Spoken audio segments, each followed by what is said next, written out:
الدين والإيمان وشرح صدور الصحابة الصادقين بالتوحيد والإيقان وفضل المجاهدين المظاهرين الإسلام على الأديان وأعلى درجة الذين أبلغوا القرآن في الأقران وصلى الله تعالى على خير الخلق الذي لا نبي بعده محمد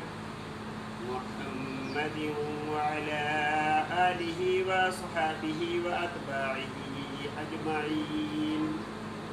أعوذ بالله من الشيطان الرجيم. بسم الله الرحمن الرحيم. كلوا واشربوا حتى يتبين لكم الخيط الأبيض من الخيط الأسود من الفجر. قال النبي صلى الله عليه وسلم: إنما بعثت معلما. صدق الله وصدق رسوله النبي الكريم. میرے نوجوانوں، اللہ رب العزت نے جہاں ہمیں اسلام دیا، جہاں ہمیں دین دیا، اس کے ساتھ ساتھ اس اسلام کے، اس دین کے سکھانے والا بھی دیا. کیونکہ عام طور پر ہم یہی بات دیکھتے ہیں کہ جب بھی کوئی چیز ہمارے معاشرے میں آتی ہے تو جب تک اس چیز کو ہم سمجھیں نہیں، جب تک اس چیز کو ہم سیکھیں نہیں، تو وہ بات قابو میں نہیں آتی. تو اس چیز کو سمجھانے کے لیے، سکھانے کے لیے ضروری ہے کہ جس نے وہ چیز بنائی ہے وہی اس کے بارے میں بتائے. جب بنانے والا اس کے بارے میں بتاتا ہے تو بڑی آسانی سے بات سمجھ میں آ جاتی ہے. تو ایسے ہی پہلی بات تو یہ کہ جو ہمارا دین اسلام ہے، یہ اللہ رب العزت نے ہماری طرف بھیجا ہے. یہ اس لیے نہیں کہ ہمیں کسی تکلیف یا کسی پریشانی میں اللہ رب العزت ڈالنا چاہتے ہیں، نہیں، بلکہ اللہ رب العزت یہ چاہتے ہیں کہ میرے بندے میری طرف آئیں پاک صاف ہو کر. اب اس پاک صاف ہونے کے لیے یہ دین اسلام ہے. اب اس دین اسلام پر عمل ہم کس طرح کریں؟ ایک تو اللہ رب العزت ایسا بھی کر سکتے تھے کہ ہمارا دین، ہمارا مذہب یعنی قرآن مجید کو بیت اللہ پر اتار دیا جاتا اور یہ اعلان کر دیا جاتا کہ اے لوگوں، یہ ہدایت کی کتاب ہے، یہ تمہاری رہنمائی کی کتاب ہے، اس کتاب کے مطابق تم اپنی زندگی گزارو. لیکن اللہ رب العزت نے صرف یہی نہیں کیا، بلکہ ہماری سہولت کے لیے اس سے بڑھ کر یہ عمل کیا کہ ایسے شخص، ایسی ذات کو بھی ہمارے پاس بھیجا کہ جس ذات نے ہمیں یہ سمجھایا کہ اللہ رب العزت جو بات کہنا چاہتے ہیں اس کا مطلب یہ ہے، اس کا طریقہ کار یہ ہے. کیونکہ بہت سی باتیں ایسی ہیں جو کہنے والا بات تو اپنی کہہ رہا ہے لیکن سمجھنے والا کچھ اور مطلب لے رہا ہے اس کا. میں اس پر ایک صحابی کی مثال دے کر بات کو سمجھانے کی کوشش کروں گا. جو میں نے آیت پڑھی، کلوا واشربوا حتى يتبين لكم الخيط الابيض من الخيط الاسود من الفجر. کہ اللہ رب العزت نے اس بات کا حکم دیا ہے کہ تم کھاؤ پیو صبح صادق تک. صبح صادق کی مثال اللہ رب العزت نے کچھ اس طرح دی کہ تم کھاؤ پیو اس وقت تک جب تک کالا دھاگا سفید دھاگے سے فرق کر جائے. اس وقت تک تم کھاتے پیتے رہو، جب کالا دھاگا سفید دھاگے سے فرق کر جائے تو اس وقت تم کھانا پینا چھوڑ دو. ایک صحابی حضرت عدی بن حاتم رضی اللہ تعالی عنہ، انہوں نے کیا کیا، 2 دھاگے لیے، ایک کالا دھاگا اور ایک سفید دھاگا، اپنے تکیے کے نیچے رکھ لیا اور وہ رمضان کے روزے میں کھاتے پیتے رہے صبح صادق کے وقت، حتیٰ کہ